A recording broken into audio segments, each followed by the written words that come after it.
By the way wedding से बेहतरीन कोई ट्रेनिंग ग्राउंड नहीं है। अगर आपको सिनेमाटोग्राफी करनी है, इवन अगर आप लोगों में से किसी ने मो आज़मी का नाम सुना है, मोहम्मद आज़मी, जिन्होंने लाल कबूतर शूट किया है, he used to do weddings with me. 2010-11 की बात है।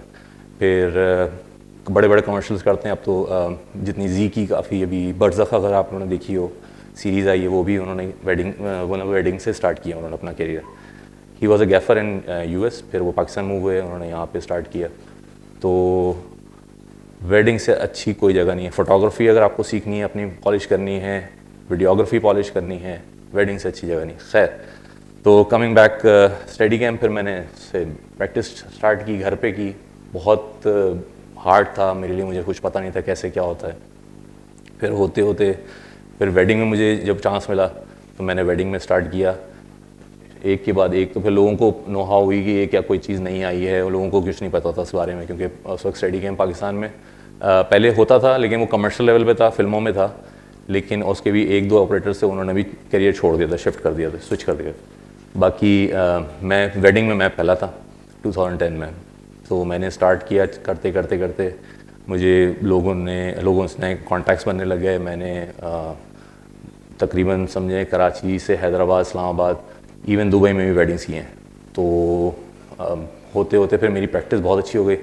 फिर ऐसे ही लोगों को फिर जब टीवी की साइड पे जब मैंने अपनी कुछ फुटेज वगैरह मैंने जो शेयर की, अपना काम शेयर किया फेसबुक पे, तो मुझे लोगों ने जो टीवी से एसोसिएटेड थे उन्होंने कांटेक्ट किया। उन्होंने बोला कि आप हमारे लिए करेंगे। मैंने बोला व्हाई नॉट, मेरा पैशन है कि मैं नैरेटिव की तरह मुझे बहुत पसंद है, क्योंकि मुझे सारी ज़िंदगी वेडिंग्स नहीं करनी थी, कि मुझे ये चीज़ भी एक्सप्लोर करनी थी, ये साइड भी।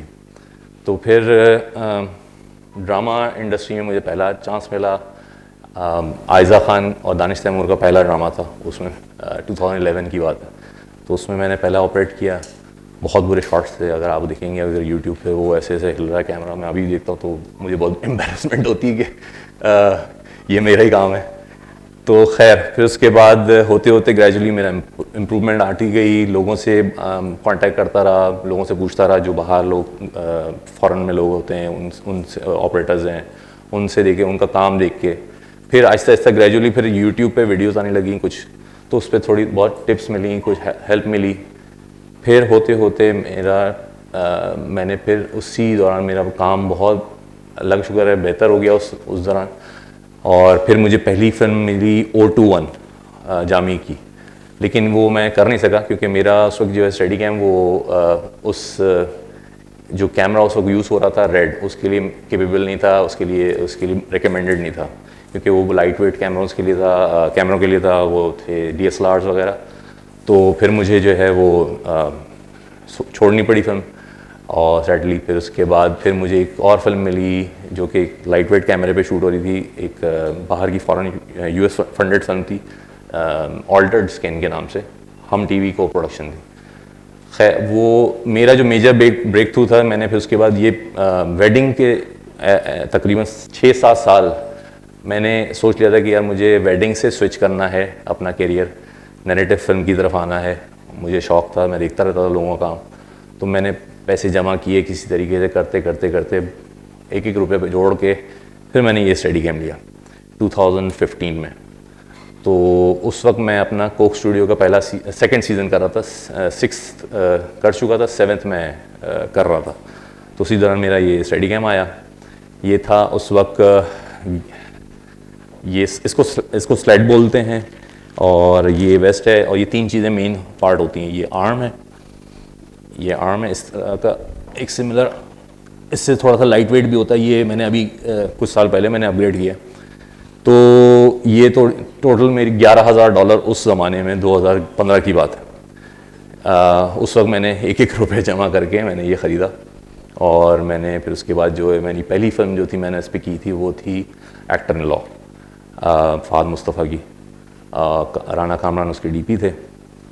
तो नबील कुरैशी को मेरा काम पसंद आया।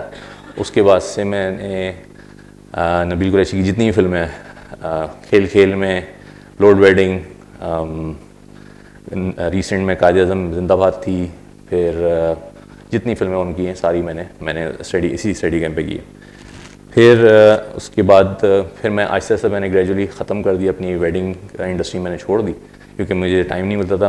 एक वक्त ऐसा था कि मैं सुबह में ड्रामे की शूट पे जा रहा हूँ, कभी ऐसा भी हुआ है कि एक दिन में 3 शूट भी किए, मतलब वेडिंग रात में करता था मैं और सुबह में एक्टर इन लॉ के, ख़ासतौर पर एक्टर इन लॉ के वक्त में, कि सुबह के 6 बजे मैं निकल रहा हूँ हैदराबाद में वेडिंग करके, नेक्स्ट डे सुबह पहुँच के उस डायरेक्ट सेट पे एक्टर इन लॉ की शूट पे सुबह से लेके दिन तक, बल्कि शाम तक, फिर शाम में फ़ौरन घर आके चेंज करके दूसरा स्टडी कैंप अपना जो वेडिंग वाला था वो लेके फिर वेडिंग करता था। फिर नेक्स्ट डे मेरा ऐसा तक कई दिन तक मेरा ऐसा चलता रहा, तो वो बहुत हेक्टिक हो जाता था। फिर मैंने इसीलिए ग्रेजुअली फिर मैंने वेडिंग छोड़ दी, फिर मैं फुल टाइम में इसमें इस तरफ बिज़ी हो गया। तो फिर उसके बाद जो है आप लोग वैसे स्टडी कैंप से कितने लोग फेमिलियर हैं? सही, वैसे मैं जिनको नहीं पता मैं उनके लिए मैं वीडियो क्लिप चला रहा हूँ।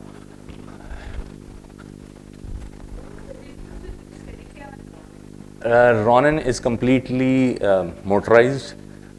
Steady cam is pure physics, मतलब ये पूरा मैनुअल है, इसमें कोई सिवाय जो मॉनिटर्स वगैरह और बैटरी पावर्ड है उसके अलावा तो कुछ भी नहीं है।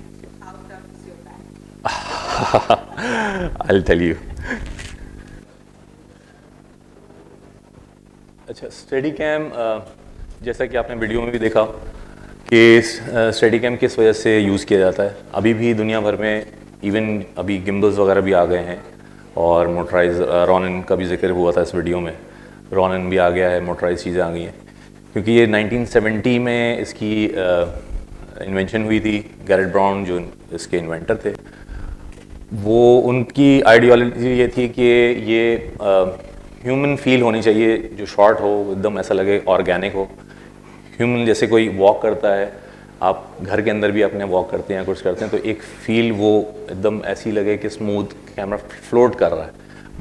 बनिस्बत ये कि अगर उसमें रॉनिन या गिम्बल वगैरह में ये होता है कि बहुत ही रोबोटिक मूवमेंट होती है, एकदम स्टिफ, आप लोगों ने अगर शायद नोट किया हो कभी।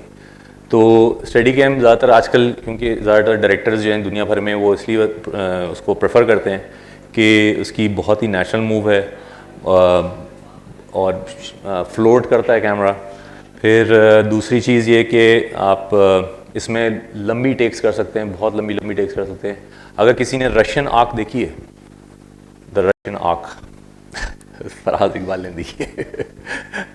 रशियन आर्क 1.5 घंटे की एक वन टेक फिल्म है, रशिया में शूट हुई थी और उसमें जो उसका अगर आप यूट्यूब पे जाएंगे तो उसकी BTS भी है कि उसकी जो एक तो कैमरा बहुत हैवी था और वो पुराना, क्योंकि ये अब जो जितने भी स्टडी कैम आ रहे हैं वो सारे कार्बन फाइबर हो गए, पहले होते थे एल्यूमिनियम और बहुत हैवी होते थे, अब जो आ गए कार्बन फाइबर हो गए। तो कार्बन फाइबर से वेट बहुत कम हो गया, रिड्यूस हो गया। अदरवाइज़ जो पहले होते थे बहुत हैवी होते थे, कैमरे का वेट भी बहुत ज़्यादा था। अब तो जैसे जैसे टेक्नोलॉजी बढ़ती जा रही है, चीज़ें जो हैं छोटी होती जा रही हैं, सेंसर्स छोटे, मतलब पहले अगर आपने एरी तो आप लोगों ने सब नहीं देखा होगा, कैमरा जो फिल्म कैमरे थे वो सब बहुत बड़े बल्कि थे, अब सब वो डिजिटल हो गया, कार्बन फाइबर बॉडीज़ हो गई, बहुत लाइट वेट होता जा रहा है। तो 1.5 घंटे की फिल्म करना अब बहुत आसान है बनिस्बत 15-20 साल पहले, 30 साल पहले।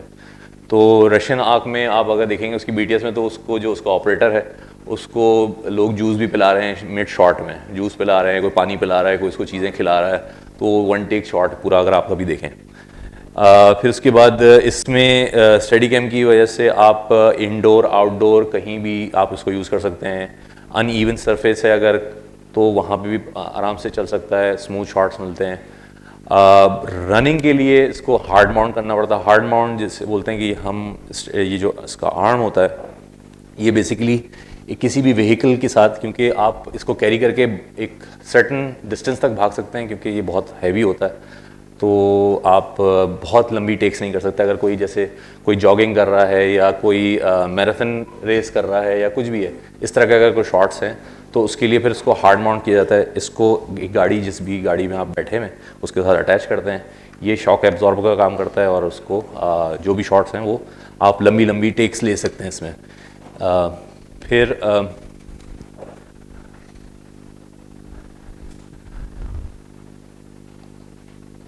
अच्छा, दूसरी चीज़ इसमें जो गिम्बल और इसमें जो फ़र्क है सबसे बड़ा वो है आपका ह्यूमन टच, मतलब आपके हाथ में कंट्रोल है, आप इससे पैनिंग टिल्टिंग आप सब चीज़ें अपने हाथ में रहते हुए आपके पास है क्विक प्रिसाइज कितनी फ्रेम में आप, जैसे यहाँ लाइटें लगी हुई हैं, तो अगर मुझे ऐसा शॉट लेना है जिसमें कैमरा लो मोड है, कैमरा अपसाइड डाउन है और मुझे किसी कैरेक्टर को फॉलो करना है, तो मुझे और ये लाइटें बचानी हैं, मुझे प्रिसाइज फ्रेमिंग चाहिए, डायरेक्टर बोल रहा है मुझे ये चीज़ें एक्स्ट्रा नहीं चाहिए, तो मैं मेरे हाथ में कंट्रोल है कि मैं एग्जैक्टली उतना ही फ्रेम रखूं, उतनी ही कॉम्पोजिशन करूं जितनी डायरेक्टर ने या डीपी ने बोला है।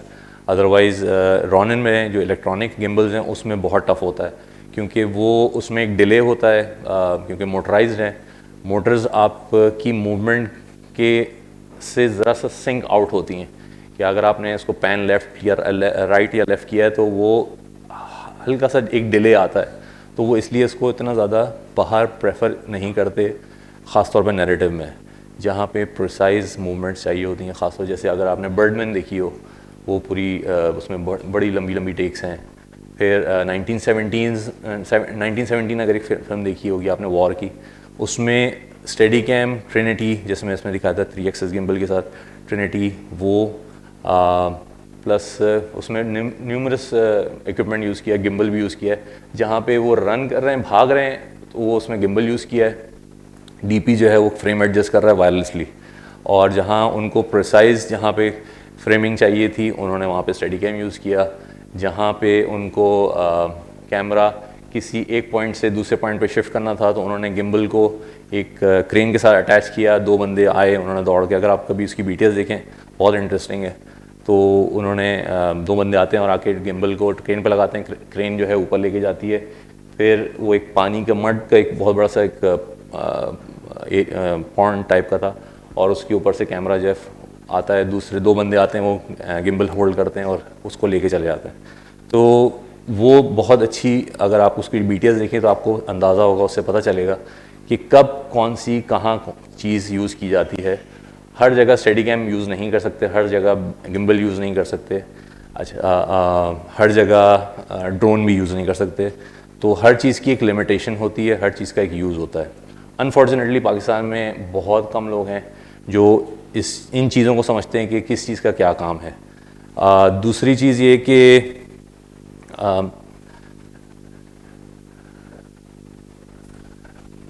जैसे मैंने बताया था, मूवमेंट इस स्टेडी कैम की बहुत ऑर्गेनिक है, स्मूथ है, ह्यूमन फील है बहुत।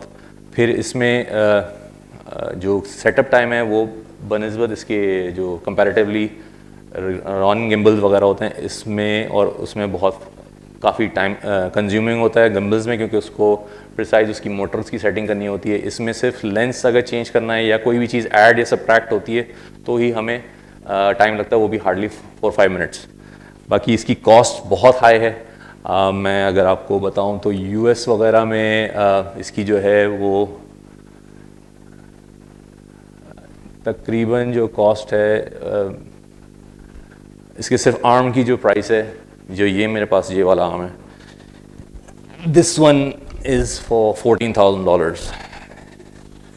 अभी आप अगर चेक करेंगे तो आपको इससे भी हाई एंड एक और है जो मेरा ड्रीम है कि मैं लूँ इंशाल्लाह, ये $18,000 का है। एक्सपेंसिव क्यों है? क्योंकि पाकिस्तान के अलावा दुनिया भर में, इवन इंडिया में भी, यूरोप और यूएस वगैरह या ऑस्ट्रेलिया वगैरह, इस जगह पे इसकी ROI, I don't know exactly. मैं वैसे एक चीज़ बताऊँ कि मैं बैंकर था, I was suppose to be a banker, लेकिन मैंने अपना करियर जो है वो इस तरफ मैं लेके आया क्योंकि मुझे इसका ज़्यादा पैशन था। अगर आप लोगों में से किसी ने सुना हो यूनियन बैंक एक होता था, वो फिर बाद में ABN AMRO भी होता था, वो भी सब मर्ज हो गया, ख़त्म हो गए।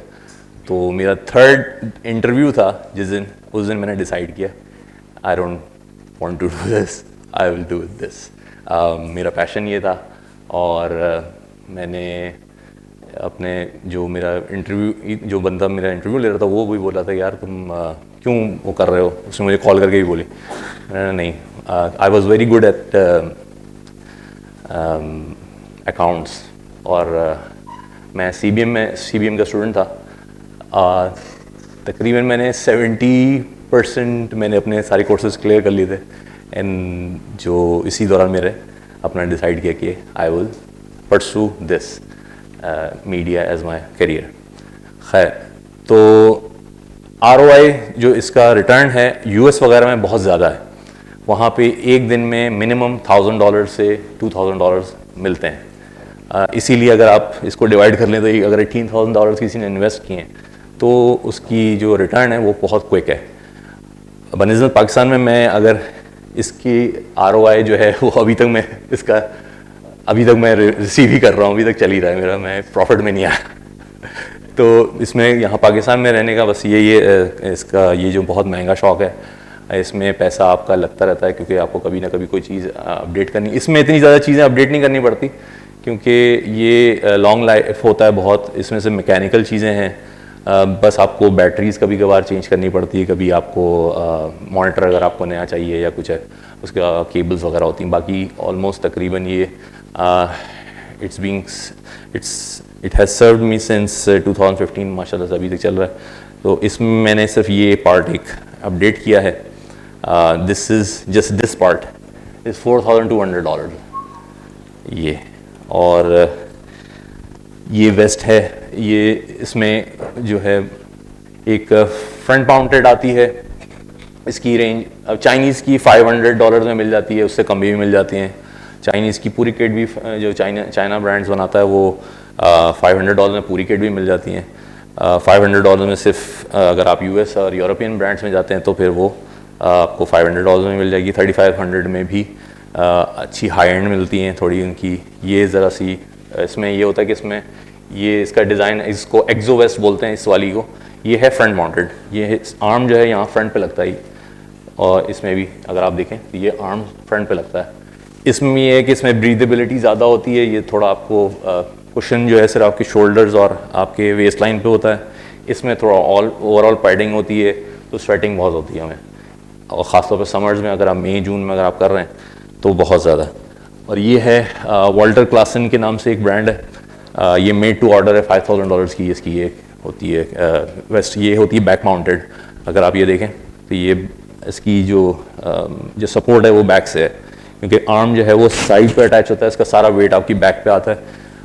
यूजुअली होता ये है कि ये जो फ्रंट माउंटेड होता है इसमें कैमरे का वेट सारा आपका सामने होता है, और जो बैक माउंटेड होता है उसमें वेट आपका स्लाइटली पीछे हो जाता है। लेकिन दिखाते हैं तो वो ये नहीं सोचते, कंसिडर ही नहीं करते कि ये चीज़ हैवी कितनी है, इसका वेट कितना है, इसको कैरी करना में। एक मोबाइल फ़ोन जो कुछ फ्यू 100 ग्राम्स का होता है, और एक जो रिग है जो कि 30 kg 20 kg 40 kg तक भी होती है, उसको कैरी करना, उसमें उसको डिस्टेंस कवर करना, और ये सारी चीज़ें मेमोराइज़ करना ख़ास तौर पे कि कब कौन सी कहाँ पे किसकी फॉर्मेशन होगी, कहाँ पे किस फ्रेम को किस तरह बनाना है। जब अगर डांसर्स एक अलाइंड है तो कैमरा उस पोजीशन पे आ जाए बाय द टाइम कि फॉर्मेशन बुरी ना लगे। तो ये सारी चीज़ें जो हैं बहुत लोग कंसिडर नहीं करते हैं। यहाँ पे डायरेक्टर्स वो सब मोबाइल पे शूट करते हैं, बोलते हैं बस ये करके दे दिखा दें। तो बोलना बहुत आसान होता है, जब कर नहीं पाते हैं तो हमें पता होता है कि क्या कैसे होता है। फिर उनको फिर बताना पड़ता है कि भाई ये चीज़ें नहीं हो सकती या क्या चीज़ पॉसिबल है। फिर कुछ डायरेक्टर्स हैं जैसे नबील कुरैशी है, ये सब सारे जो हैं इनको सेंस है थोड़ी बहुत। नदीम बेग हैं कि वो समझते हैं इस चीज़ को कि क्या उसका काम है, किस तरह उसको यूटिलाइज़ कैसे करना है। तो इस पर बिलाल लाशारी थे डायरेक्टर, और एहसन रज़ा DP थे। और ये हमने सितंबर में की है, लास्ट ईयर सितंबर में की हमने। अभी रिलीज़ अभी हुआ है क्योंकि इसका VFX का बहुत काम था, क्योंकि सारे गाने इनके बहुत सारे थे। फिर फारिश शबीर वाला भी मुझे करना था, लेकिन वो अनफॉर्चुनेटली एक इंसिडेंट हो गया था छोटा सा सेट पे, तो उस वजह से पूरी शूट कैंसिल हो गई थी। तो फिर वो एक रॉनन पे हुआ था। उसके अलावा एक फवाद का एक और गाना है जो मैंने किया है, वो अभी आएगा। अभी ये वॉर सिनेरियो की वजह से अभी ज़रा होल्ड पे है, तो वो देखिएगा, वो बड़ा इंटरेस्टिंग है। उसमें VFX में उन्होंने उसके जो है पूरे स्टूडियो में जो है पानी भरा हुआ था। हमने बारी स्टूडियो में लाहौर में शूट किया। फ्लोर पे पानी था क्योंकि फवाद का जो गाना है उसमें दिखाया कि फवाद एक पूरे घर के अंदर गाते हुए वॉक कर रहे हैं, और उनके ऊपर एक क्लाउड है, छोटा सा स्मॉल पोर्शन, वो बारिश हो रही है उनके ऊपर, सिर्फ उन्हीं के ऊपर हो रही है, और बाकी जगह पे कहीं बारिश नहीं है। तो कैमरा साथ साथ, तो फिर वो कैमरा पूरा उसको कवर भी करना पड़ा। फिर फवाद, फिर Bilal Lashari is very specific, very peculiar कि यही चीज़ चाहिए, वो एग्जैक्ट वही फ्रेम वही हर चीज़ वो, तो फिर उसकी वजह से बहुत टेक्स होती हैं। तो वो किया, वो बहुत अच्छा है। वो उसमें VFX में देखिएगा, बड़ा गाना भी अच्छा है। वो आएगा अभी उसमें थोड़ा टाइम है, अभी इसकी वजह से ज़रा डिले है। बाकी अभी recently, not this year, last year मैंने एक नेटफ्लिक्स पाकिस्तान की पहली ओरिजिनल सीरीज़ जो है वो अभी आने वाली है। अगर शायद नाम सुना हो आपने, बिखरे हैं जो संग समेट लो, एक सीरीज़ है, उमैर अहमद का नावल है, उसके ऊपर ये सीरीज़ है। इसमें फवाद, माहिरा, सनम सईद, गौहर रशीद, इकरा अज़ीज़, आहद रज़ा मीर, अहमद अली अकबर, हानिया आमिर, यू नेम इट, माया अली, अली ज़फ़र की डेट नहीं मिली वरना वो उसको भी ले लेते। फिर बहुत सारे, आमना शेख एंड नादिया जमील, उमैर चौधरी, बहुत बड़ी कास्ट है। तो बहुत सारे ट्रैक्स हैं, सबका एक जनरेशन दिखाई है। अभी उसमें सब आपस में जो है वो एक जाके एक पॉइंट पे सब इंटरलिंक होते हैं। हमज़ा अली अब्बासी, सॉरी वो मैं भूल गया, हमज़ा अली अब्बासी का बहुत मेजर रोल है। तो वो देखिएगा, इस साल इसका वो आएगा, इसका टीज़र वगैरह भी आने वाला है। अच्छा, जब भी वन टेक्स वगैरह इस तरह का डिज़ाइन होता है, पहले डायरेक्टर से पहले स्क्रिप्ट शेयर करते हैं मुझसे कि भाई इस तरह का है, और उसमें अच्छा पहले तो ये चीज़ वो की जाती है कि आया जो है ये इसमें ज़रूरत है इस चीज़ की वन टेक करने की या नहीं। अदरवाइज़ अगर इसको नहीं करना है तो फिर हम नहीं करते। अदरवाइज़ जो है अगर इसकी रिक्वायरमेंट है कि इसको वन टेक, अगर ये अच्छा लगता है, क्योंकि इसकी ड्यूरेशन जो है बहुत मैटर करती है। अगर ड्रैग कर गया तो बहुत बोरिंग लगेगा। और आप लोगों में से किसी ने केक मूवी देखी है, आमना शेख, सनम सईद की? उसमें 10 मिनट्स 22 सेकंड का एक सीन है, वन टेक। वो हमने किया था, तकरीबन 2 दिन में हुआ था, 36 टेक्स। वो पार्किंग लॉट से स्टार्ट होता था और उसके बाद वो घर के कमरे में जाके ख़त्म होता था। तो वो घर, उसमें एक दिन, पहले दिन 18 टेक्स हुई, दूसरे दिन जो है तकरीबन 17-18 टेक्स हुई। हुआ ये कि उसमें टेक्स इसलिए भी हुई कुछ के क्योंकि कैमरा कभी जो है वो कहीं ना कहीं किसी चीज़ से टकरा गया या एक्टर्स लाइन भूल गए। एक ऐसी टेक भी थी जिसमें एक वर्ड जो है वो आगे पीछे हो गया, एक वर्ड की वजह से पूरी टेक दोबारा से करनी पड़ी। तो और वो घर जो है वो हॉन्टेड भी था। हमारे साथ एक उसी टेक के दौरान ये हुआ कि एक कैरेक्टर जो है उसमें, शायद बेओ ज़फ़र आपका एक हैं, वो लेटी भी हैं बेड पे, और वो उनको बता दिया था कि कैमरा कितने बजे आएगा, शोर शराबा। वो सिर्फ आंख बंद करके लेटी हुई थी, उनको दिखाया था वो पैरालाइज्ड है। तो कैमरा जो है वो उसमें दिखाया कि सनम जो है वो दरवाज़ा खोल के अंदर जाती है। अंदर जाने का उनका एक शॉट है, मतलब फ्लो में ही था एक सीन जिसमें वो कमरे के अंदर जा रही होती हैं, तो कैमरा जैसे ही जाने लगता है तो सनम जो है वो दरवाज़ा खोल ही नहीं पा रही, फंस गया, कट करना पड़ा। तो बाद में पता चला कि किसी ने अंदर से लॉक लगा दिया। लेकिन जब पूछा गया कि किसने लगाया, तो कमरे का सिर्फ एक ही दरवाज़ा था, एक्सेस एक ही था, और आपा लेटी हुई थी। और उन्होंने बोला कि मैं आँख बंद करके लेटी हूँ, मुझे से एक आदमी नज़र आया ब्लैक उसमें कपड़ों में, उसने लॉक लगा दिया, उसने बंद कर दिया। तो फिर उसमें एक और हुआ कि कैमरा चल रहा है, पूरा शॉट एकदम से लाइट ब्लिंक हो गई, फिर दोबारा से बैक टू स्क्वायर। फिर पार्किंग लॉट से, समझे आपका जो पार्किंग लॉट है उससे भी बाहर मेन रोड से होते होते और एक डिपार्टमेंट से पूरा अंदर घूमते हुए इस जगह आए। इतनी लंबी टेक, तकरीबन 10 मिनट 22 सेकंड। फिर इसी तरीके से अगर आप लोगों ने फिर मिलेंगे, कोक स्टूडियो का देखा होगा, वो मुझे नहीं करना था, someone else was suppose to do it. एक इस्लामुद्दीन के नाम से एक वो भी स्टडी के ऑपरेटर हैं, वो रॉनन पे करने वाले थे, लेकिन उनकी तबीयत ख़राब हो गई। तो उन्होंने फिर मुझे, डायरेक्टर ने कॉल की कि यार ऐसा ऐसा है, आप आ सकते हैं? मैंने ठीक है, क्या है क्या? म्यूज़िक वीडियो है, वन टेक। अच्छा, मैंने कोई रिहर्सल नहीं की हुई थी। जो असल जो जिनको शूट करना था इस्लामुद्दीन, वो रिहर्सल कर चुके थे मुझसे एक दिन पहले, लेकिन उनकी तबीयत, उनको डेंगू फीवर हो गया तो उन्होंने नहीं किया। तो फिर मुझे बोला गया, मैं गया, मैंने कोई रिहर्सल नहीं की, मैं जिस दिन शूट पे गया हूँ उसी दिन मैंने वो वहीं पे उन्होंने मुझे फ़ोन पे दिखाया, एज़ यूजुअल फ़ोन पे दिखा दिया बना के कि ये करना है। और कैमरा जो है वो मुस्तकिल फुल रिवर्स चल रहा है और पतले पतले एलियस, मतलब पतली पतली गलियाँ बनाई हैं सेट पे, अगर आप लोगों को देखें भी तो उसकी BTS ऐसी कोई बनी नहीं है जिस तरह अभी वेलो वाली दिखाई मैंने, वरना मैं ज़रूर दिखाता आप लोगों को कि वो, ये मेरे साथ मेरा असिस्टेंट है दिलावर, ये he is been with me since on and off 2010 से 15 तक, लेकिन from 15 onwards he is with me. ये मेरे साथ इटली भी जा चुके हैं, टर्की भी जा चुके हैं हम शूट करने, हम इंग्लैंड भी गए हुए थे अभी, नदीम बेग की बाय द वे लव गुरु के नाम से एक फ़िल्म आ रही, तो उसमें भी मैंने इंग्लैंड में तकरीबन 1 महीने का काम किया। तो खैर तो ये मुझे जो है, ये मेरा स्पॉटर ऐसे बोलते हैं, स्पॉटर या गाइड, ये मुझे रिवर्स में खींच रहा है और मुझे कुछ नहीं पता कि पीछे क्या है क्या है कब। तो ये जब लेफ़्ट राइट मुझे कर रहा होता तो मुझे पता होता कि यार अब लेफ़्ट करना, अब राइट मुड़ना है।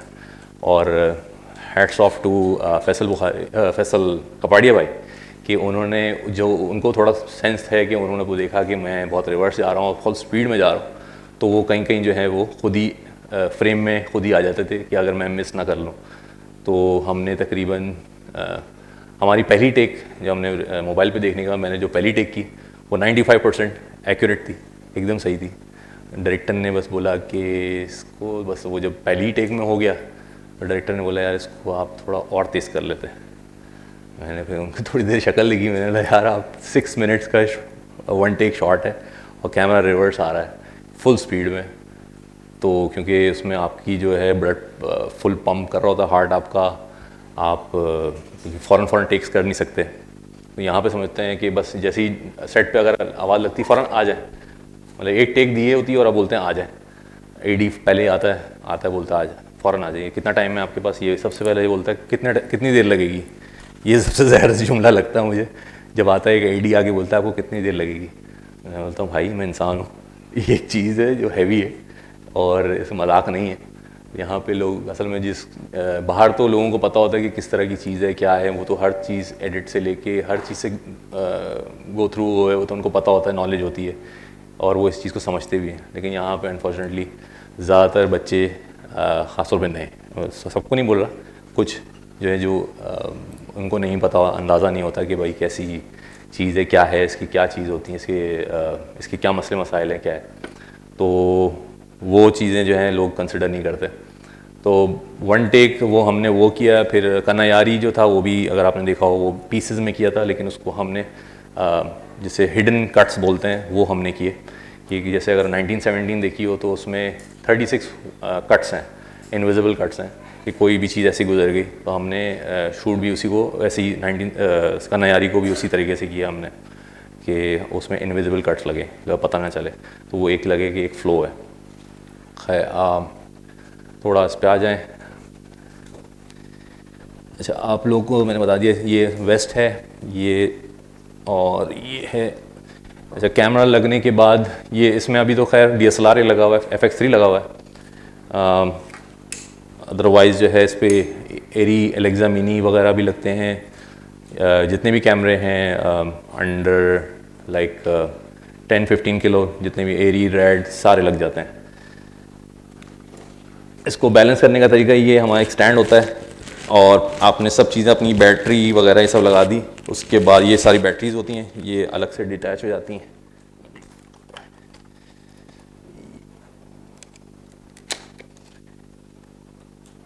ये इस तरह की बैटरीज होती हैं, ये काउंटर वेट के तौर पे भी इस्तेमाल होती हैं।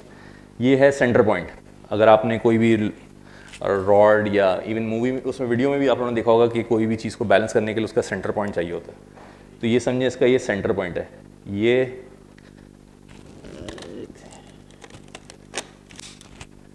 इसमें जो है ये सेंटर पॉइंट आप अप डाउन भी कर सकते हैं, इसमें ये ऑप्शन होता है। ये इसमें लॉक होने के बाद आप इसको अप डाउन कर सकते हैं।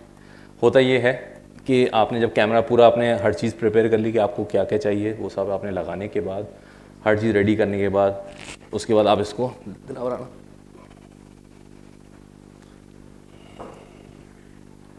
इसको इस बैलेंसिंग पिन पे लगाते हैं। अच्छा, इसका फॉर्मूला ये है कि जो वेट आपने ऊपर लगाया है उसका समझे, अगर ये ऊपर 10 है तो ये 11 होना चाहिए, अदरवाइज़ ये अपराइट नहीं रहेगा। इसको बैलेंस करने के लिए ये, क्योंकि ये प्योरली फिज़िक्स है। इनर्शिया, अगर आप लोगों ने फेमिलियर हो इनर्शिया वर्ड से, इनर्शिया ये है मास, ये दोनों मास हैं। तो इसके बाद आप इसमें इसको, ये इसका 360 इसका टेस्ट होता है, वो मैं दिखाता हूँ आपको।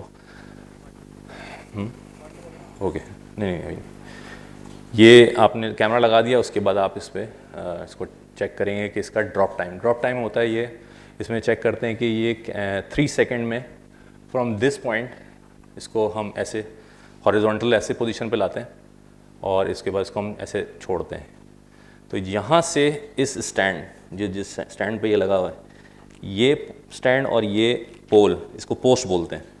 ये पोस्ट है, ये गिम्बल है, ठीक, और ये बैटरीज हो गई, ये हो गया कैमरा। इस लाइन को आप एक इमेजिनरी लाइन समझें। यहाँ से यहाँ तक जब कैमरा ड्रॉप करते हैं तो ये 3 सेकंड्स में ड्रॉप होना चाहिए। तो इसको काउंट करने का तरीका होता है, वैसे कुछ बोलते हैं 1 मिसिसिपी, 2 मिसिसिपी, 3 मिसिसिपी, और ओके आगे ले।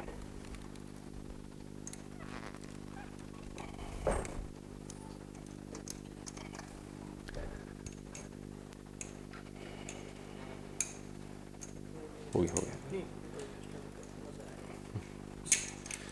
यहाँ से।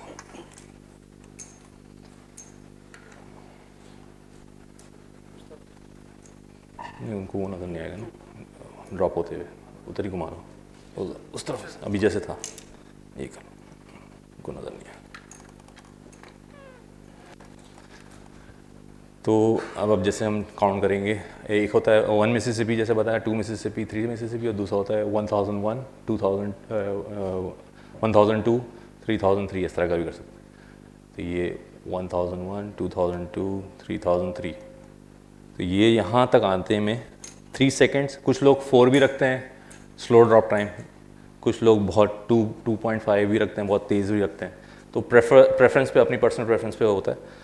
अच्छा, उसके बाद आपने इसको कैमरा लगाने के बाद आप इस पर बबल वगैरह इस पर होता है, दिया हुआ होता है, नहीं तो लोग आप खुद ही अटैच करते हैं, उस पर चेक करते हैं कि वो कैमरा फॉर एंड आफ्ट जिसे बोलते हैं, फॉरवर्ड एंड बैकवर्ड्स, एंड ये दिस वे, ये कैमरा ऐसे तो नहीं गिर रहा है। तो वो आपने बबल से हर चीज़ अलाइन कर ली। अलाइन करने के बाद उसके बाद आपने इसको बैलेंस किया इस तरह।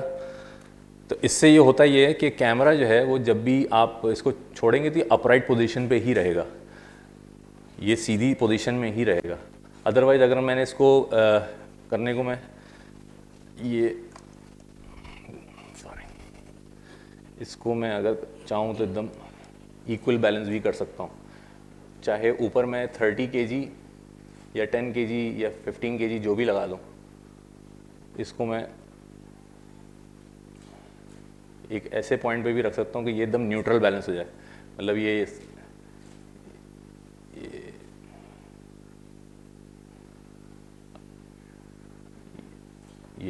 तकरीबन ऐसा ही है, 19-20 इसका हल्का सा ट्विकिंग करनी पड़ती है तो एकदम न्यूट्रल बैलेंस भी हो जाएगा। लेकिन मुझे इस तरह की पोजीशन नहीं चाहिए, मुझे तो ये शूट करना है।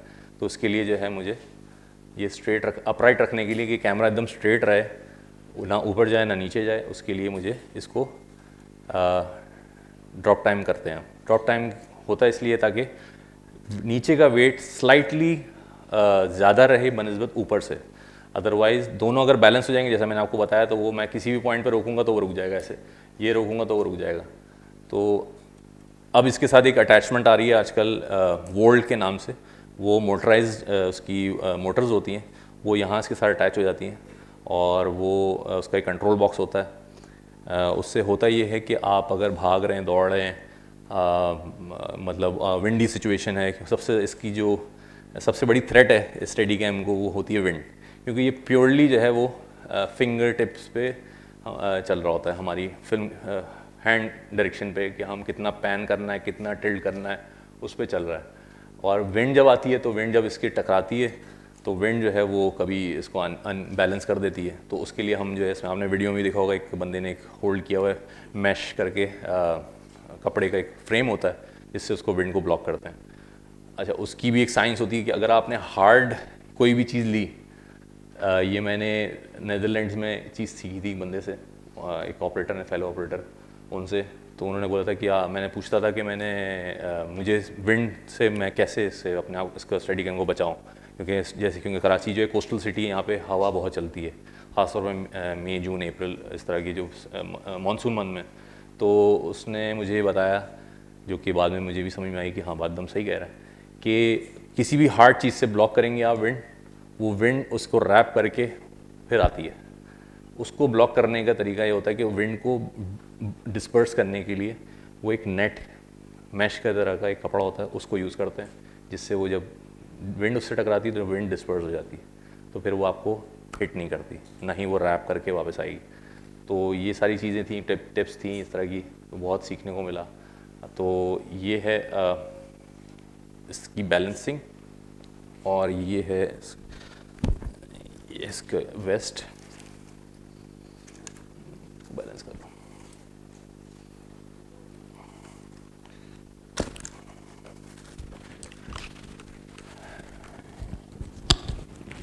इसका बहुत मेजर रोल है।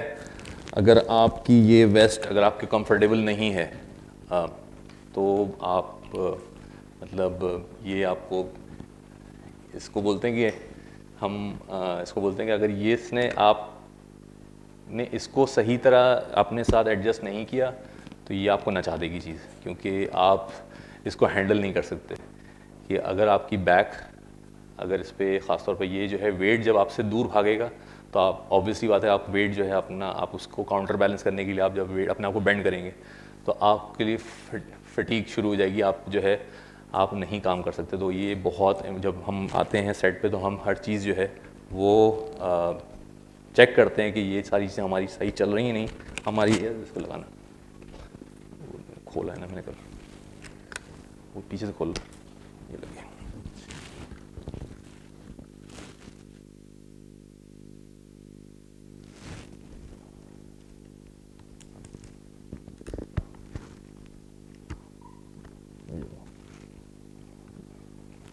इसको लगाना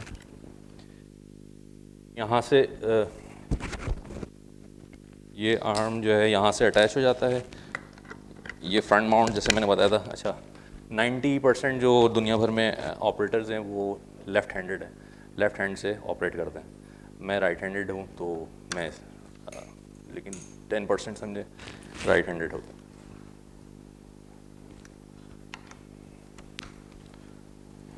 ये आर्म है, ये शॉक एब्जॉर्बिंग का काम करता है।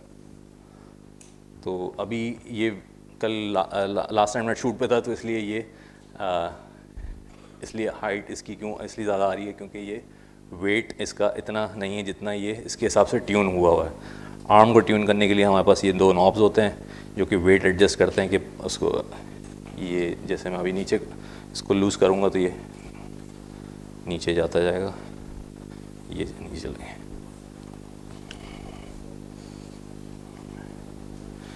ये दो सेक्शन होते हैं इसके आर्म के, एक लोअर सेक्शन, इस लोअर सेक्शन इसे बोलते हैं, अपर सेक्शन इसे बोलते हैं।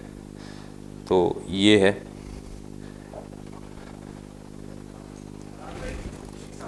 जी जी, छोड़ देते हैं मतलब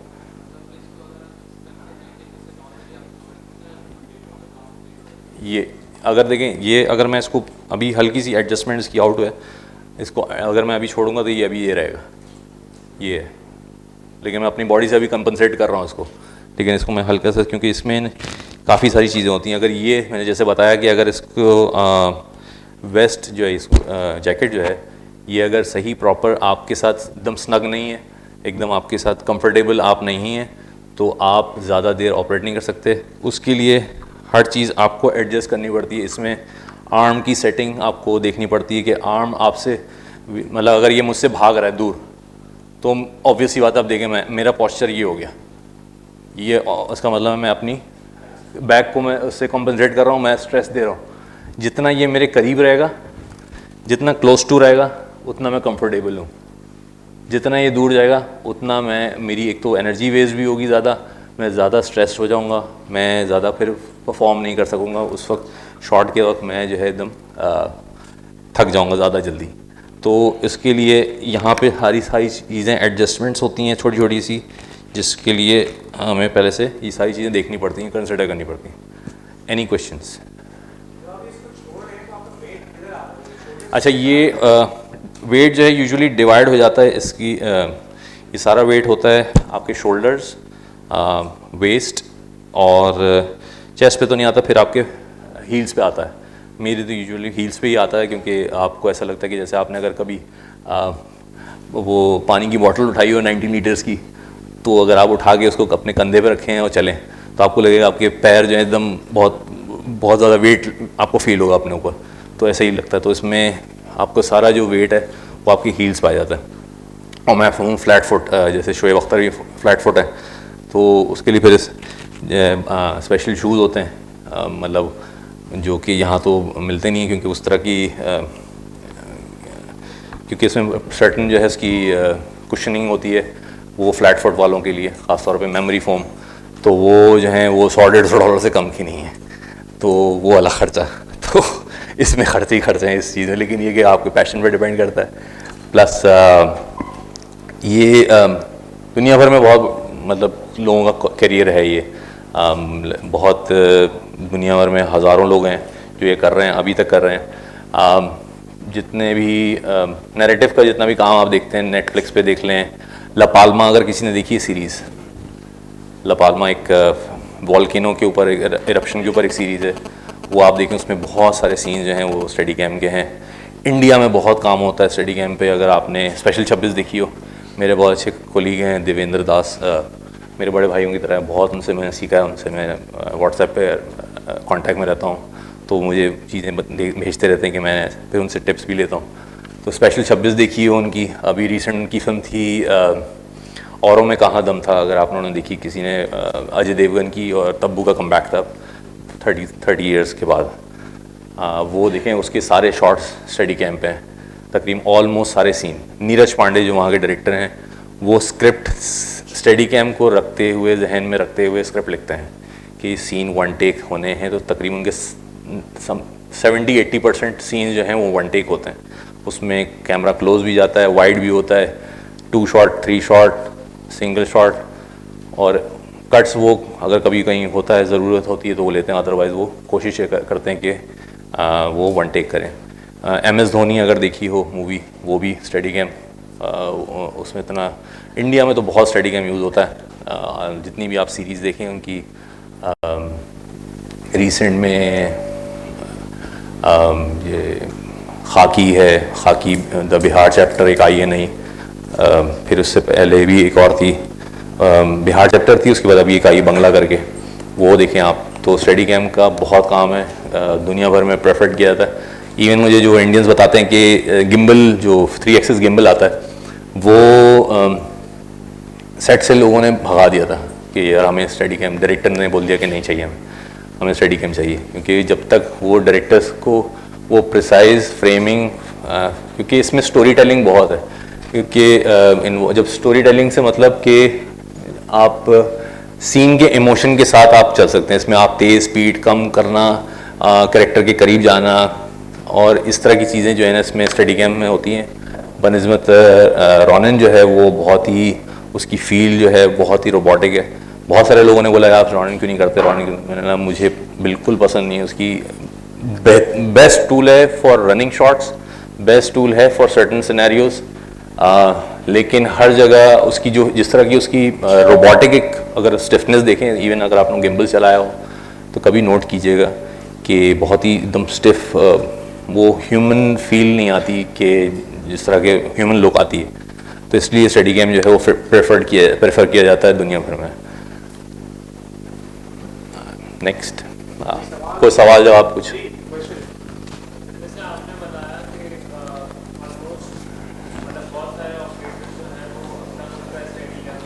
एग्जैक्ट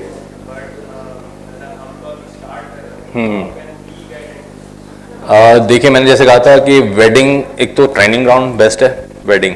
दूसरी बात चाइनीज़ इसके बहुत सारे प्रोडक्ट्स आ गए हैं जो कि बहुत चीप हैं, मतलब लेस देन $1000, $500, $600 में ही मिल जाता है स्टडी कैम। तो और प्रैक्टिस करने के लिए वेडिंग से बेस्ट कोई जगह नहीं है। मैंने वहीं पे अपनी सीखा, फिर पहले मैं वाइड लेंसेज पे मैं शूट करता था, फिर मैंने वहीं पे प्रैक्टिस करने के लिए फिर मैं अपने 85 और 50 के फोकल लेंथ पे अच्छा वेडिंग में जब हम DSLR यूज़ करते थे उस ज़माने में ऑटो फोकस नहीं आया था। ऑटो फोकस नहीं आया था तो हम लोग मैनुअल उस पर एक सर्टन डिस्टेंस रख के 7 to 8 फीट का डिस्टेंस रख के हम शूट करते थे वेडिंग थ्रू आउट। मतलब अगर ब्राइडल और ग्रूम का जो है वो कोई फ़ोटो सेशन है तो हमें पता है कि भाई हमें इतना डिस्टेंस ही रखना है, मेंटेन रखना है, फ्रेम के इतने हिस्से में रखना है तो हमारा फोकस आएगा। तो हम थ्रू आउट फिर उसको वैसे ही लेके चलते थे। फिर जब 85 और 50 का लेंस लगा के भी हमने जब मैं प्रैक्टिस करता था वेडिंग में तो भी हम जो है वो एक डिस्टेंस मेंटेन रखते थे और रख के 360 लेना है, कोई भी शॉट लेना है, ट्रैक साथ साथ चलना है ब्राइड के या ग्रूम के। तो अगर अब तो ऑटो लेंसेज आ गए, सारे जितने भी DSLRs हैं सब ऑटो लेंसेज हो गए, तो वो बहुत ईजियर हो गया पहले के मुकाबले में। तो वेडिंग में आप स्टार्ट करें, छोटा चाइनीज़ इसके प्रोडक्ट्स आते हैं, बहुत सारी ब्रांड्स हैं, आप उससे स्टार्ट करें, फिर आप कर सकते हैं आगे। फिर ग्रेजुअली आप, क्योंकि होता ही है कि आप अगर मैं आप में से किसी को अभी ये मैं पहनाऊँ, ये आप इसको इस्तेमाल करेंगे तो आपकी बैक पे बहुत पहले से एकदम से लोड आएगा। तो मेरी बॉडी जो है वो इससे यूज टू हो चुकी है, क्योंकि मैंने स्टार्ट एकदम लो से किया, DSLR से किया, ग्रेजुअली मैंने बढ़ाता गया वेट, तो फिर जो है मैं अब 35 तक केजी तक गया हूँ। तो मैंने ऑपरेट किया लोड वेडिंग 35 केजी थी, फिर इससे भी ज़्यादा थी एक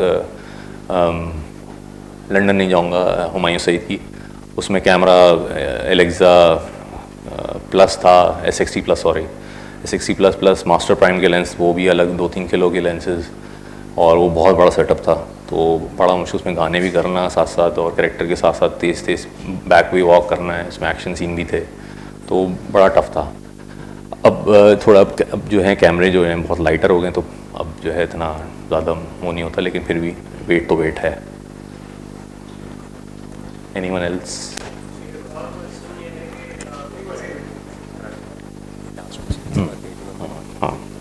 सर एक क्वेश्चन ये भी है कि सेट पे जो है फॉर एग्जांपल अगर हम कोई एक्शन सीन शूट करते हैं तो उसके अंदर तो फिर काफ़ी, जैसे जॉन विक में भी काफ़ी डिफरेंट कलर्स की लाइटिंग और यूज़ हुई है, और मतलब काफ़ी डिफरेंट सेटअप्स हुए हैं जो कि मतलब मैंने कल ही देखी, चैप्टर 4 देखा मैंने, तो उसके अंदर काफ़ी जो है ना मतलब वन शॉट ही चल रहा है जो पूरी फाइट में चल रहा है। तो how do they manage this lighting stuff with this? Lighting तो देखें, लाइटिंग वो जब खासतौर पे जब वन टेक की जितनी भी लाइटिंग होती है ना, अगर मुझे इस हॉलवे में आना है, इसके बाद दूसरे डिपार्टमेंट दूसरी बिल्डिंग में जाना है या कुछ भी है, तो जैसे ये लाइट सारी ऊपर से हुई हुई है, वन टेक्स में जितनी भी लाइट्स होती हैं या तो बाहर विंडोज से होती हैं कि कैमरे में नज़र ना आए कहीं भी, और अप मतलब सीलिंग पे होती है लाइट, ताकि कैमरे में कहीं भी नज़र ना आए। और इस तरह इसी तरीके से जॉन विक में भी उन्होंने अगर किया तो उन्होंने प्रैक्टिकल्स ज़्यादा यूज़ किया। अगर आप लोग प्रैक्टिकल टर्म से फेमिलियर हैं तो प्रैक्टिकल टर्म उन्होंने LEDs बहुत यूज़ किए हैं, उसका एम्बियंस पहले उन्होंने एम्बियंस ज़्यादा किया है बनस्बत उसकी फेस लाइट से निकालने के, तो एम्बियंस की लाइट बहुत उन्होंने रखी हुई है। अगर आपने देखी उन्होंने LEDs लगाई हुई हैं, बड़ी बड़ी SMDs स्क्रीन्स बहुत यूज़ किए हैं। और मेरे बड़े अच्छे इंस्टाग्राम पे मेरे वो कॉलीग जो उसके ऑपरेटर हैं, जेम्स फ्रैटर नाम है, जिन्होंने वो उसमें साउथ अफ्रीका में होते थे, तो इंग्लैंड मूव हुए तो उन्होंने फिर ये जॉन विक 4 की है। तो मतलब डेव बटीस्टा टाइप बंदा है, उसके पास मतलब एक्सपेंसिव इक्विपमेंट है। और जॉन विक में अगर आपने चीज़ नोट की होगी, उन्होंने बड़े बड़े शॉट्स लिए हैं, लंबे लंबे शॉट्स, मतलब वो स्टडी कैम पे भी है तो लंबा शॉट है, ट्रैक पे भी, डॉली पे भी है, तो उन्होंने कट्स कम से कम मिनिमम से मिनिमम कट रखे हैं। वरना आपने यूजुअली फाइट सीन देखे होंगे, अगर आपने वो देखी हो लियम नीसन की कौन सी मूवी थी जो टेकन की, अगर 3rd-4th पार्ट देखा हो तो उसमें बहुत ज़्यादा कट्स थे फाइट की सीन में। वो इतना ज़्यादा कट्स थे कि समझ में नहीं आ रहा था कि क्या वो फाइट की ज्योग्राफी क्या चल रही है, कौन किसको मार रहा है, किसको कहाँ लग रही है, वो इतनी तेज़ एडिट होती थी। तो वो उसको शूट भी उस तरह करते थे। इन्होंने जॉन विक में उस चीज़ को ख़त्म किया और उसके बाद उन्होंने बोला कि नहीं, बड़े बड़े टेक्स और पता चले कि कोरियोग्राफी कहाँ से किधर आ रहा है, कौन किधर गिर रहा है, क्या हो रहा है, किसको कहाँ लग रही है, ताकि ऑथेंटिसिटी लगे। वो इसलिए रखी जाती है, कट्स जितने कट्स होंगे उतनी ऑडियंस डिस्कनेक्ट होती है। मिनिमम कट्स, अभी अगर आपने एडोलेसेंस देखी है जो नेटफ्लिक्स पे आई है, वो सारी रॉनिन 4D पे हुई है। रॉनिन 4D, अच्छा रॉनिन 4D करने की भी वजह एक दो ये थी कि एक तो स्पॉन्सर्ड था DJI से, दूसरी तरफ ये, दूसरी बात ये एक थी, उसकी वजह ये थी कि उन्होंने कैमरा जो था वो बहुत छोटा था, 4K 6K एंड 8K, और कैमरा कहीं भी वो उसकी BTS अगर आप YouTube पे देखें बहुत इंटरेस्टिंग है। वो ड्रोन पे भी कैमरा अटैच किया, कैमरा ड्रोन के साथ दूसरी जगह पे गया, फिर उन्होंने वहाँ से उतारा, फिर वो बंदा है तो वो, क्योंकि गाड़ी के अंदर भी जाना था कैमरा, अब इसके साथ गाड़ी के अंदर आप नहीं बैठ सकते, तो उन्होंने उसको उसकी स्टेबलाइजेशन उसकी अपनी है, उसके अंदर उसने सामने देखा होगा DJI के ऐसे करके एक आर्म है छोटा सा, वो स्प्रिंग आर्म, वो स्प्रिंग आर्म इसी तरह का जो अभी मैंने आपको अपना आर्म दिखाया इसका, वो एकदम स्प्रिंग आर्म उसी की तरह है, वो उसका छोटा वर्जन उन्होंने स्प्रिंग आर्म क्यों दिया है? वैसे तो है वो मोटराइज स्टेबलाइज्ड, लेकिन उन्होंने स्प्रिंग आर्म इसलिए दिया क्योंकि अभी तक जो सबसे बड़ा इशू आ रहा है गिम्बल्स में, इलेक्ट्रॉनिक गिम्बल्स में, रॉनिन 2 में ख़ास तौर पे अभी तक इतनी टेक्नोलॉजी आ गई, लेकिन अभी तक वो चीज़ को रेक्टिफाई सही नहीं कर पा रहे हैं। जेड एक्सेस होता है ये आपका, ये अगर आप अगर मैं फर्स्ट करें मैं इस माइक का शॉट लूँ तो मैं इधर से मैं इसको ट्रैक कर रहा हूँ और मैं इसके पास से गुजरूँ, तो जब आप रॉनिन पे लेंगे तो ये जो इसका माइक है वो आपको फोरग्राउंड में फील होगा, यूँ ऐसे बाउंस होता हुआ हल्का सा। कभी आप गिम्बल की फुटेज देखिएगा, कोई भी चीज़ करीब जब कोई भी फोरग्राउंड की चीज़ होती है उससे पता चलता है कि वो कितना जेड एक्सेस उसमें प्रॉब्लम आ रहा है। तो इसको कंपनसेट करने के लिए उन्होंने छोटा सा एक स्प्रिंग आर्म दिया उसके अंदर, तो उससे काफ़ी हद तक कम हो गया, लेकिन फिर भी है। तो एडोलेसेंस देखें आप, उसमें जिस तरह की कोरियोग्राफी, सारी बात है कोरियोग्राफी की, उसमें टाइमिंग बहुत, कि अगर आप किसी सेकंड या फर्स्ट एपिसोड ही देखें, जब आप वो पुलिस स्टेशन के अंदर जा रहा है तो कैमरा जैसे ही किसी कमरे में जाता है, तो जैसे ही हॉलवे मतलब कमरे से बाहर निकल के किसी और दूसरे कमरे में जाना है, तो जब जैसे ही हॉलवे कॉरिडोर में आता है तो कोई ना कोई एक कैरेक्टर फ्रेम में ज़रूर आता है, उसको कैमरा पैन करता है, फिर दूसरे बंदे के साथ जाता है। तो वो बहुत, ये टाइमिंग उन्होंने एक एपिसोड 5-5 दिन में शूट की है। मतलब वो एक दिन, अगर उनको आज टेक नहीं मिली तो वो कल उन्होंने शूट की, कल नहीं मिली तीन दिन बाद की। तो इस तरह वो करते रहे जब तक उनको प्रॉपर टेक नहीं मिली।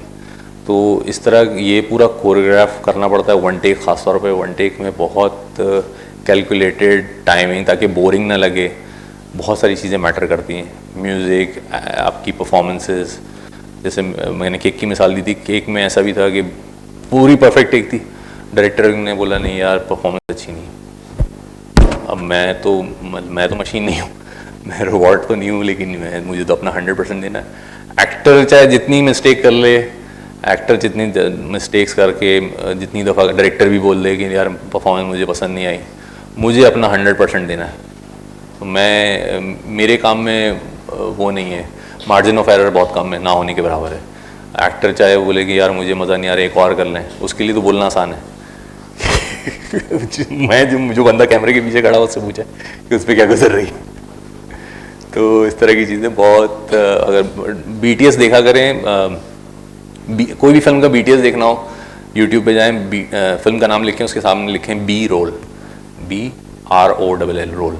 तो उसमें उन्होंने शॉट्स दिए हुए होते हैं, एक कैमरा लगा होता है फिल्म के साथ, जो शूट हो रही होती है उसके साथ एक कैमरा लगा होता है, और सिर्फ शॉट्स होते हैं कि क्या चल रहा है सेट पे, इस तरह की। तो बहुत सारी आपको मिल जाएगी, मार्वल की, इस तरह की बहुत सारी फिल्में मिलेंगी। तो उससे आपको बहुत सीखने को मिलेगा। आप बोलेंगे यार फला, आपने अभी जैसे आपने जॉन विक देखी, तो जॉन विक की 30 मिनट्स की BTS हैं, आप उस पर जाके देखें, आप उसको आप पे देख सकते हैं कि कैसे शूट हुआ वो सीन, लाइट कहाँ थी, आपको पता चल जाएगा कि लाइट कहाँ रिग हुई थी, कैमरा किधर था, कैमरा डॉली पे लिया है, ट्रैक पे लिया है, स्टेडी कैम पे लिया है, टेक्नो क्रेन पे लिया है। टेक्नो क्रेन से हैं फेमिलियर थोड़ा? नहीं, टेक्नो क्रेन जो है वो जिमी जिप का एक एडवांस वर्जन है। उसमें कैमरा जो है वो एक हाइड्रोलिक पाइप होता है, हाइड्रोलिक भी नहीं, वो चेन पे होता है, वो स्क्वायर पाइप होता है, वो पाइप के अंदर पाइप होता है। पाइप एक्सटेंड होता जाता है और वेट जो है वो शिफ्ट हो रहा होता है, और कैमरा जो है यहाँ से, मतलब अगर वो मेरी उसकी बेस इधर है तो वो कैमरा एक्सटेंड होता जाता है और एकदम, तो आपने अगर कभी देखा हो पूल के ऊपर से, पानी के ऊपर से अगर शॉट आ रहा है एकदम आई लेवल पे, तो वो तो ड्रोन से भी लिया जा सकता है, लेकिन वो कुछ जो है वो इससे भी लेते हैं। फिर उसमें अगर कॉम्प्लेक्स शॉट है कि कैमरा पानी के ऊपर से आया, पूल के ऊपर से आया, यूँ आगे घूम गया, 360 किया, ऐसे किया चीज़ें, तो उसके लिए फिर वो टेक्नो करेंगे। तो वो हर शॉट के लिए हर चीज़ वो कैलकुलेटेड होती है उनकी। वो ये देखते हैं कि ये चीज़ टेक्नो क्रेन से हो सकती है तो फिर टेक्नो क्रेन से करेंगे, जो चीज़ डॉली से हो सकती है। अच्छा, इसका जो इन्वेंटर है उसने भी ये बोला है कि अगर ये जो शॉट डॉली से हो सकता है उसमें ये यूज़ ना करो, ताकि एक तो ऑपरेटर की, वैसे तो लाइफ बोलते हैं यहाँ पाकिस्तान में, बोलते हैं ऑल ओवर द वर्ल्ड इतना तो नहीं कंसिडर करते कि इसकी लाइफ बहुत कम है, मतलब ऑपरेटर की लाइफ।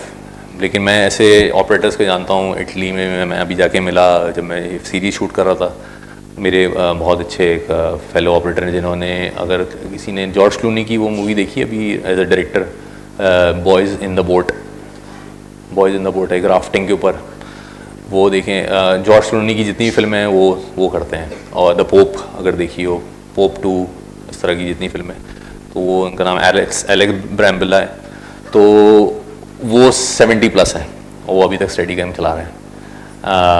एक हैं जिन्होंने 1917 में स्टडी गेम चलाया, वो बंदा 80+ है, वो अभी तक चला रहा है।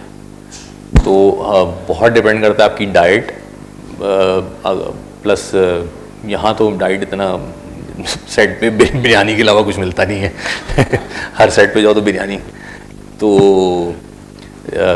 बाहर तो फिर भी वो लोग अपना एक्सरसाइज, फिर वहाँ पे जॉगिंग करना, अपनी लाइफस्टाइल उनका डिफरेंट है, हमसे डिफरेंट, बहुत ज़्यादा डिफरेंस है, तो इसलिए उनकी लाइफ स्पैन, उनका वर्किंग स्टाइल, वो सब चीज़ें बहुत मैटर करती है किसी भी ऑपरेटर की लाइफ में।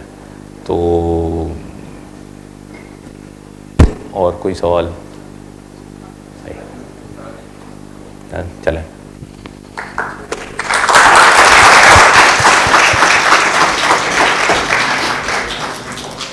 I would like to invite Sir Saklan Zaidi to present the token of appreciation on stage.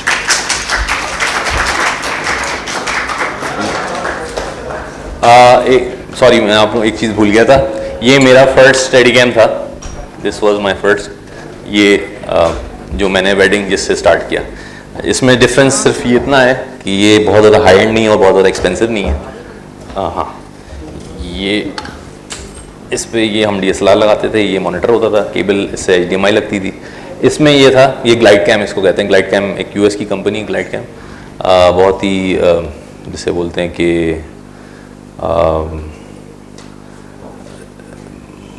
है तो बहुत ज़बरदस्त कंपनी, लेकिन इसको बहुत लोग पूछते नहीं हैं। लेकिन ये इसमें ये था कि गिम्बल जो था वो फिक्स था, तो हमें जो है वो वेट काउंटर बैलेंस हमें इसके एक्सटेंड करके, हम इसका जो ड्रॉप टाइम मैंने जैसे बताया था वो इससे करते थे हम, कि इसको इसकी जो डिस्टेंस है हम नीचे बढ़ाते थे और उससे फिर हम जो इसका ड्रॉप टाइम निकालते थे। तो ये मेरा पहला स्टडी गेम था। ये भी इसका भी इसके साथ एक आर्म आता है, वो रखा हुआ, इसकी भी जैकेट है वो, लेकिन सब चीज़ें बहुत छोटी हैं और वो लाइट वेट है, तो ये चलता था इस पर। कि कोई ट्राई करना चाहे तो ज़रूर कर सकता है।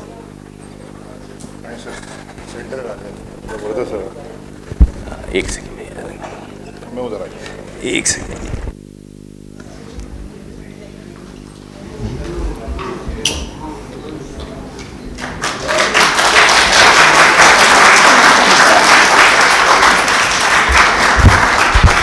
Sir, Faraz Iqbal, can you please come up on the stage?